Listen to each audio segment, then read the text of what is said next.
சேலம் அதிமுக அமைப்பு செயலாளர் செம்மலை செய்தியாளர்களை சந்தித்து வருகிறார். அது நேரடி காட்சிகளை தற்போது பார்க்கலாம்.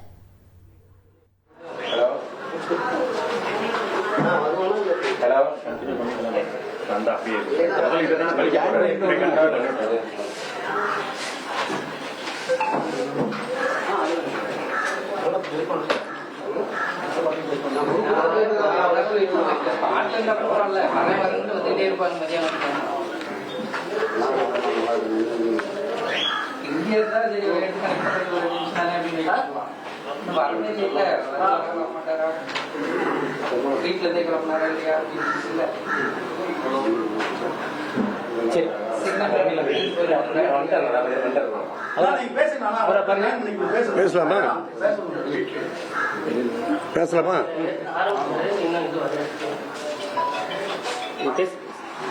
ஊடக நண்பர்களுக்கும் பத்திரிகை நண்பர்களுக்கும் எனது அன்பான வணக்கம். இதுவரை உங்களை எல்லாம் சந்திக்கிற போது மகிழ்ச்சியோடு சந்தித்தேன். ஆனால் இன்றைக்கு மன வருத்தத்தோடு உங்களை சந்திக்கிற ஒரு நிலைமை ஏற்பட்டுவிட்டது. தேர்தலுக்கு பிறகு அனைத்து இந்திய அண்ணா திராவிட முன்னேற்ற கழகத்தில் அடுத்தடுத்து நடக்கும் பல நிகழ்வுகள் எனக்கு மனவேதனையை உண்டாக்கியது. நடந்த சம்பவங்கள்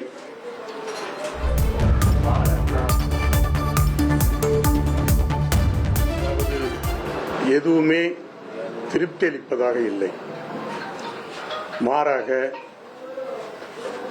கவலை அளிப்பதாகத்தான் இருக்கிறது. பொன்மனச்செம்மல் புரட்சி தலைவர் எம்ஜிஆர் அவர்களும் புரட்சி தலைவி அம்மா அவர்களும் இந்த இயக்கத்தை எப்படி உருவாக்கினார்கள், எப்படி காத்தார்கள், எப்படி வளர்த்தார்கள் என்பதெல்லாம் இந்த நாடே அறியும். பொன்மனச்செம்மல் புரட்சி தலைவர் எம்ஜிஆர் அவர்கள் உருவாக்கிய இந்த இயக்கம் புரட்சி தலைவர் அம்மா அவர்களால் காப்பாற்றப்பட்ட இந்த இயக்கம் இன்றைக்கு பலகீனமாகிவிட்டதே என்ற அந்த கவலை என்னை போன்றவர்களுக்கு மட்டுமல்ல, லட்சோப லட்ச தொண்டர்களுக்கும் இருப்பதை நான் உணர்கிறேன். அதாவது கட்சி பலகீனப்பட்டுக் கொண்டே போகிறது. அதை பலப்படுத்த வேண்டும் என்ற எண்ணம் கட்சியிலே இன்றைக்கு இருக்கிற தலைவர்களுக்கு, முக்கிய நிர்வாகிகளுக்கு இருக்க வேண்டும். ஆனால் இந்த இயக்கத்தில் ஒரு பிரச்சனை என்னவென்று சொன்னால், தலைவர்கள் மூத்த நிர்வாகிகள் இடையே இருக்கிற அந்த ஈகோ கட்சியினுடைய வளர்ச்சியை, அதாவது ஸ்பீடு பிரேக்கர் மாதிரி தடுத்து வருகிறது என்பதை நான் உணராமல் இல்லை. கட்சி பலப்படுத்தப்பட வேண்டும், கட்சி வளர்க்கப்பட வேண்டும் என்ற அந்த எண்ணம் இருந்தால் ஒழிய இந்த கட்சியை அரசியலிலே காப்பாற்றுவது மிகவும் கஷ்டமாக போய்விடும். புரட்சித் தலைவர் அம்மா அவர்கள் சொன்னதைப் போல, எனக்கு பின்னாலும் 100 ஆண்டுகள் இந்த இயக்கமும் ஆட்சியும் இருக்கும் என்று சூளுரைத்ததை கழகத்துடைய முக்கிய தலைவர்கள், நிர்வாகிகள் உணர்ந்திருந்தால் இந்த நிலைமை அவர் இந்த இயக்கத்திற்கு ஏற்பட்டிருக்கார். இந்த இயக்கத்தை பொறுத்தவரையிலே என்னுடைய அனுபவத்திலே நான் ஒரு குறையாக காண்பது என்னவென்று சொன்னால், அதாவது lack of collective decision. Lack of healthy discussion. அதாவது தலைவர்கள் ஒன்றுபட்டு உட்கார்ந்து கலந்து பேசி ஒரு முடிவை எடுத்தால் இந்த கட்சியினுடைய வளர்ச்சிக்கு நன்றாக இருக்கும். ஆனால் அதை ஏன் செய்ய தவறிவிட்டார்கள் என்றுதான் என்னை போன்றவர்கள் எண்ணி வேதனைப்படுகிறார்கள். புரட்சித் தலைவி தலைவர் எம்ஜிஆர் அவர்களும் புரட்சித் தலைவி அம்மா அவர்களும் எப்படி இந்த இயக்கத்தை காப்பாற்றி வந்தார்கள் என்பதை அனைத்து இப்பொழுது இருக்கிற மேல்மட்ட தலைவர்கள் எண்ணி பார்க்க வேண்டும் என்று இப்பொழுதும் நான் கேட்டுக்கொள்கிறேன். என்னை பொறுத்தவரையில் எனக்கு பொன்மனச்செம்மல் புரட்சித் தலைவர் எம்ஜிஆர் அவர்களும் புரட்சித் தலைவி அம்மா அவர்களும் எனக்கு பல்வேறு வாய்ப்புகளை தந்து அழகு பார்த்தார்கள். 22 என்றில் இந்த இயக்கம் தொடங்கிய காலத்திலிருந்து நான் புரட்சித் தலைவர் எம்ஜிஆர் அவர்களோடு பயணித்தவர். அவருடைய மறைவுக்கு பிறகு புரட்சித் தலைவர் அம்மா அவர்களோடு பயணித்தவர். எனவே இந்த இயக்கத்திலே இன்றைக்கு நான் வேதனையோடு கனத்த இதயத்தோடு பொறுப்பிலிருந்தும் கட்சியிலிருந்து விலகுகிற முடிவை எடுத்திருக்கிறேன் என்று சொன்னால், நான் முதலிலே அந்த 2 மாபெரும் ஆளுமைமிக்க தலைவர்களின் ஆன்மாக்களுக்கு என்னுடைய வருத்தத்தை தெரிவித்து அந்த ஆன்மாக்களிடம் என்னுடைய மன்னிப்பை நான் கேட்டுக்கொள்ள கடமைப்பட்டவனாக இருக்கிறேன். எனவே இனியும் என்னுடைய விலகலுக்கு பிறகாவது இந்த இயக்கத்தை கட்டிக்காக்க வேண்டும். காரணம், இந்த இயக்கம் நிச்சயமாக தமிழக அரசியலிலே நிலையாக இருக்க வேண்டும். அதுதான் தமிழ்நாட்டிற்கு நல்லது. இந்த இயக்கம் இருந்தால்தான் தமிழ்நாட்டு மக்களுக்கு பாதுகாப்பு, தமிழ்நாட்டுடைய வளர்ச்சிக்கும் எதிர்கட்சியாக இருந்தாலும் ஆளுங்கட்சியாக இருந்தாலும் அனைத்து இந்திய அண்ணா திராவிட முன்னேற்ற கழகத்தினுடைய பங்கு மிக மிக முக்கியம் என்பதை மக்கள் அறிந்திருக்கிறார்கள். எனவே அந்த வகையில் எனது இந்த விலகலுக்கு பிறகாவது கட்சியிலே இருக்கிற முக்கிய பொறுப்பிலே இருக்கிற பொதுச் செயலாளர் அவர்கள், மற்ற தலைமை கழக நிர்வாகிகள், தலைமை கழக செயலாளர்கள், மூத்த நிர்வாகிகள் எல்லாம் இனிமேலாவது தங்களுக்கு இருக்கிற அந்த ஈகோவை மறந்து தாங்கள் செய்ய தவறிய அந்த குறைபாடுகளை எல்லாம் நீக்கி இந்த இயக்கத்தை காப்பாற்ற வேண்டும், வளர்க்க வேண்டும் என்றுதான் இந்த நிலையில் கூட நான் அவர்களுக்கு என்னுடைய அன்பான வேண்டுகோளை விடுக்க கடமைப்பட்டவனாக இருக்கிறேன். இது நடக்க வேண்டும், இது நல்லதாக இருக்கும், இது கட்சிக்கும் நல்லது, நாட்டுக்கும் நல்லது. மக்களும் மிக கவலையாக இருக்கிறார்கள். பொன்மனச்செம்மல் புரட்சித் தலைவர் எம்ஜிஆர் அவர்களால் மக்கள் இயக்கமாக துவக்கப்பட்ட இந்த கட்சி மக்களிடமிருந்து விலகுகிறதோ என்ற அந்த ஒரு அச்சம், ஐயப்பாடு மக்களிடம் இருக்கிறதையும் நான் உணர்கிறேன். தொண்டர்கள் அதாவது தாயற்ற பிள்ளையாக இன்றைக்கு தவித்துக் கொண்டிருக்கிறார்கள். எனவே கழகத்திலே முக்கிய பொறுப்பில் இருக்கிற நிர்வாகிகள் இதை உணர்ந்து இந்த இயக்கத்தை காப்பாற்ற வேண்டும் என்பதுதான் என்னுடைய வேண்டுகோளாக அவர்களுக்கு வைக்க விரும்புகிறேன்.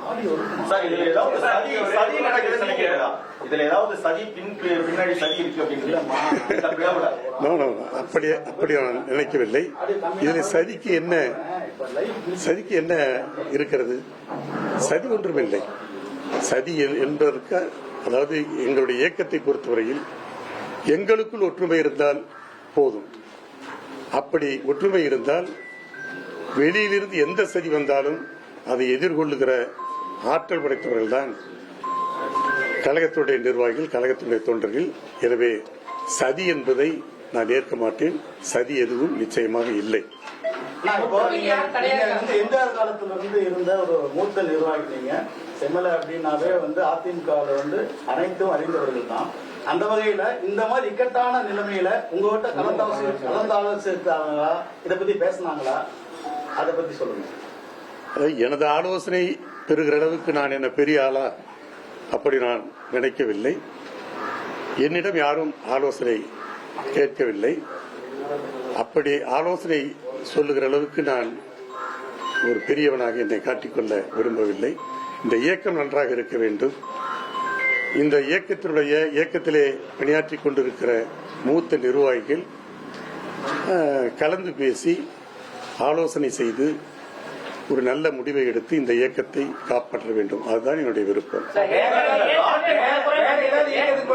அதிமுக ஒருங்கிணைக்கணும் அப்படின்னு சொல்லிட்டு சசிகலா, பன்னீர்செல்வம் இப்படி பல பேர் கருத்துக்களை சொல்லிட்டு இருக்காங்க. ஒரு மூத்த நிர்வாகி அதாவது உங்க கருத்து? இப்பொழுது நான் என்ன நினைக்கிறேன் என்று சொன்னால், போனது போக எஞ்சியுள்ளதாவது மிஞ்சுமா என்று எண்ணி இருக்கிற நேரத்தில் அதற்கும் பஞ்சம் ஏற்பட்டு விட்டது என்பதுதான் என்னுடைய வேதனை. எனவே இனியாவது இயக்கத்திலிருந்து யாரையும் நீக்குவதோ அல்லது மற்றவர்களை ஒதுக்குவதோ அந்த நடவடிக்கை எடுக்காமல் எல்லோரும் ஒற்றுமையாக இருந்து இந்த இயக்கத்தை, கழகத்தை காப்பாற்ற வேண்டும் என்பதுதான் என்னுடைய விருப்பம். சார், அப்பயே நீங்க ஓபிஎஸ், சசிகலா இவங்களை நீக்கினப்ப அவங்களை சேர்த்துறதுக்கு நீங்க குரல் கொடுக்கல. அதாவது கட்சி வளர்ச்சிக்கு, கட்சியினுடைய வளர்ச்சி மட்டுமல்ல, மக்கள் ஏற்றுக்கொள்ளுகிற வகையில கட்சிக்கு குந்தகமாக இருக்கிறவர்கள் யாராயிருந்தாலும் அது ஏற்றுக்கொள்ளக்கூடாது. அதனால் யாரையும் குறிப்பிட்டு சொல்லவில்லை. கட்சிக்கு குந்தக விளைவிக்கிறவர்கள் அல்லது கட்சியை தங்களுடைய கட்டுப்பாட்டிலே கொண்டு வந்து, அதாவது கிராமத்திலே சொல்வதை போல நாட்டாண்மை செய்கிற அந்த மனநிலை இருக்கக்கூடாது என்பதால் தான் சில நேரங்களிலே தவிர்க்க முடியாத நிலையிலே சில பேரை கட்சியில் சேர்ப்பதற்கு அப்பொழுது நாங்கள் ஆர்வம் காட்டவில்லை. அந்த நிலைதான் எனக்கும் ஏற்பட்டது. எனவே கட்சியினுடைய நலன் கருதி அனைவரும் கட்சியினுடைய நலனை கருத வேண்டும், கட்சியினுடைய நலனை எண்ணி பார்க்க வேண்டும். காரணம், கட்சியால் தங்களுடைய நலனை முன்னிறுத்தக்கூடாது. கட்சியை வைத்து தங்களுடைய நலனை முன்னிறுத்தி கட்சியை பின்னுக்கு தள்ளிவிடக்கூடாது. அந்த வகையில்தான் சில பேர்களை சில நேரங்களிலே நாங்கள் தவிர்த்தோம். சில நேரங்களிலே அவர்கள் திருந்தி அல்லது ஏற்றுக்கொள்ளுகிற வகையிலே நடந்து கொண்டால் எல்லோரும் சேர்ந்து ஒற்றுமையாக இருந்து இந்த இயக்கத்திற்கு பாடுபடுவதும் நல்லதுதான்.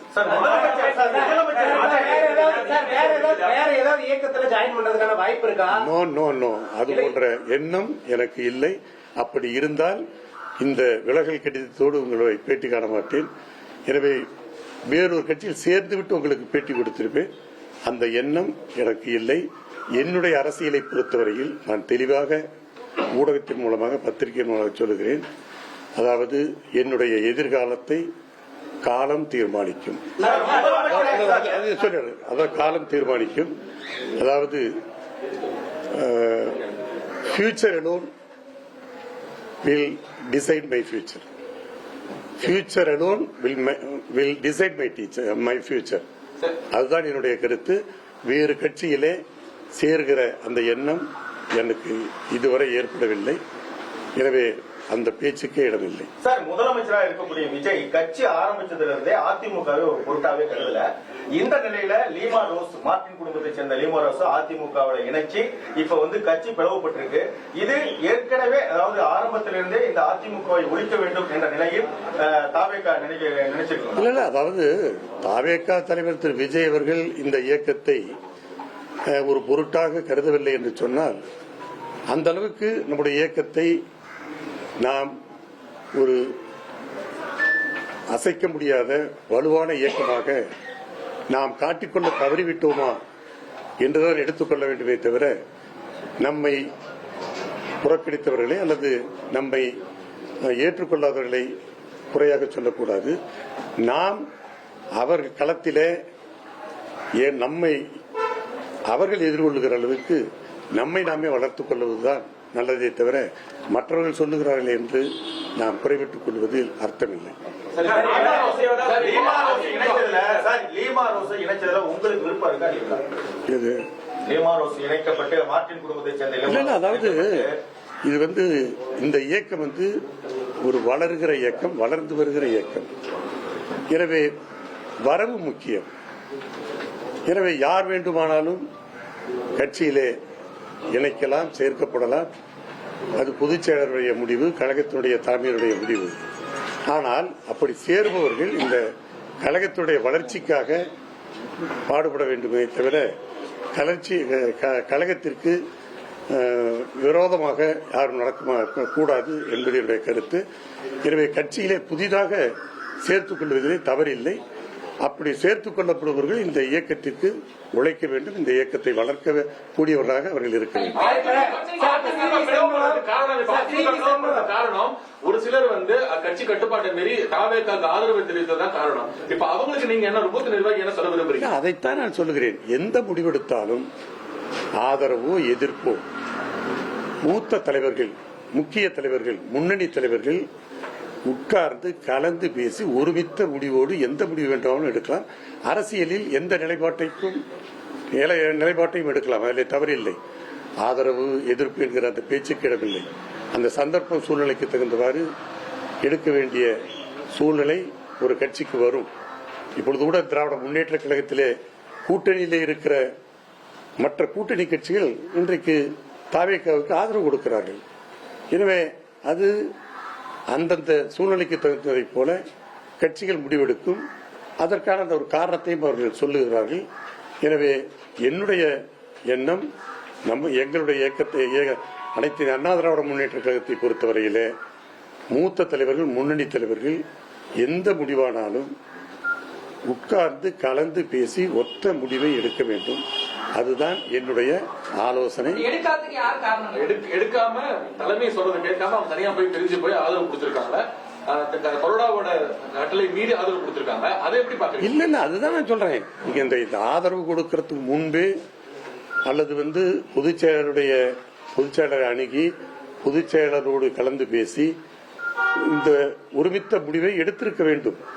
அப்படி எடுக்காததுதான் இந்த ஒரு குறையாக என்னுடைய கண்டுக்கப்படுகிறது. அப்படி எடுத்திருக்க வேண்டும். கட்சிக்கு ஒரு பொதுச் செயலர் இருக்கிறார். அவர்தான் கட்சியை நிர்வகித்துக் கொண்டிருக்கிறார். அவர் கட்சியை வழிநடத்திக் கொண்டிருக்கிறார். மற்றவர்கள் அவருக்கு உறுதுணையாக இருந்து செயல்பட்டுக் கொண்டிருக்கிறார்கள்.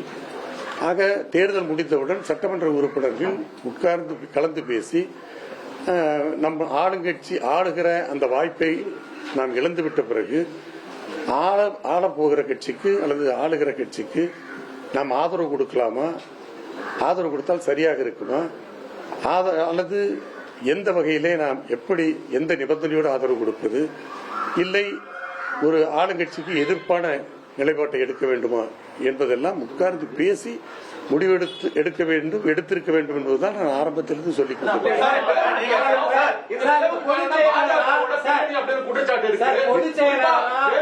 பாஜகவோட பின்புலமா செயல்படுறாரு அப்படின்னு ஒரு குற்றச்சாட்டு சமூக வலைதளங்களில் இருக்கு. சில அரசியல் கட்சி தலைவர்களும் சொல்லியிருக்காங்க. இந்த பிளவுக்கு காரணம் பாஜகவோட பின்னால் இருந்து ஏற்கிறாங்க அப்படிங்கிற நிச்சயமாக அந்த குற்றச்சாட்டு ஏற்றுக்கொள்ளக்கூடியதல்ல. பிஜேபி இதனுடைய பின்னணியில் இருக்கிறார் என்பதையும் நான் ஏற்றுக்கொள்ள மாட்டேன். அதுபோல பிஜேபிக்கு ஏதோ நெருக்கமானவர் எங்களுடைய தலைமை நிலைய செயலாளர் வேலுமணி என்பதையும் நான் மறுக்கிறேன். அப்பொழுது நாங்கள் ஆட்சியிலே இருக்கிறோம் அல்லது கட்சியிலே கூட்டணி அமைக்கிற போது தலைவர்கள் சந்தித்துக் கொள்வது, கட்சியும் கலந்து பேசுவது அது ஒன்றும் தவறில்லை. எனவே அந்த ஒரு சார்போடு இருக்கிறார் அல்லது பாஜக கட்சி இதிலே சித்து விளையாட்டு விளையாடுகிறது என்பதெல்லாம் சொல்வதை ஏற்றுக்கொள்ள முடியாது. அவர்களுக்கு அந்த வேலையும் இல்லை. ஒரு மத்திய அரசியலே இருக்கிற ஒரு பிரதான கட்சி, ஒரு தேசிய கட்சி ஒரு மாநிலத்திலே அது போன்ற ஒரு பிளவை ஏற்படுத்துவதற்கு அவர்கள் எந்த முயற்சியும் எடுக்க மாட்டார்கள். அப்படி குற்றச்சாட்டாக சொல்லுவதை நான் ஏற்க மாட்டேன். அது உண்மையும் அல்ல. சார், இப்ப முன்னாள் அமைச்சர்கள்லாம் அதிகாரம் இல்லாதனாலதான் இப்ப அங்க போயிட்டாங்க. அவங்க அதிகார பதவி கடந்த 5 ஆண்டு இல்ல, மீண்டும் ஒரு 5 ஆண்டு இருக்க முடியாது, அதிகாரத்திற்காகவும் மற்றபடி சம்பாதிக்கிறதுக்காக தான் போயிருக்காங்க அப்படிங்கிற ஒரு குற்றச்சாட்டு இருக்குது. அவங்க தாவேக்கா தன்னோட ஆதரவே கேட்காம இவங்க போய் கொடுக்கறதுக்கான காரணம் என்ன? அதிகாரம் தான் அவங்களுக்கு இல்ல இல்ல இல்ல, நான் அதை எப்படி நான் நிச்சயமாக நினைக்க மாட்டேன். அப்படி அதாவது அந்த தாவேக்காவுக்கு ஆதரவு கொடுக்க வேண்டும் என்ற நிலைப்பாட்டிலே ஒரு சாரார் இருப்பவர்கள் அதிகாரத்திற்கு ஆசைப்பட்டு அல்லது அமைச்சர்கள் பதவிக்கு ஆசைப்பட்டு சென்றிருக்க என்று சொன்னால் நிச்சயமாக அதை நான் ஏற்க மாட்டேன். அது உண்மையும் அல்ல.